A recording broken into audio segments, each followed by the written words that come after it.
pinag-isipan ko na. So, bukas, kung may pasok ako, last day ko na lang magbibideo yung nagpapakita. At yesterday, nagbibideo ako sa'yo, bagong trend. Tapos, pag Friday, puro na wala ako dyan. Tapos pag meron nag-comment, ate, pwede ko po mag-video po kayo. Pwede po magsayo po kayong bagong mga trend. Bakit sa iba, may pag nagpabago ng trend, pwede may mga views. Tapos, pag yung subscribers ko, mga likes ko, mga comments ko.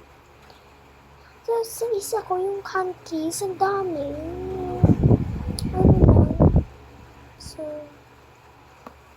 So, dito lang magtatapos. Gusto ko lang sabihin sa inyo. Bye!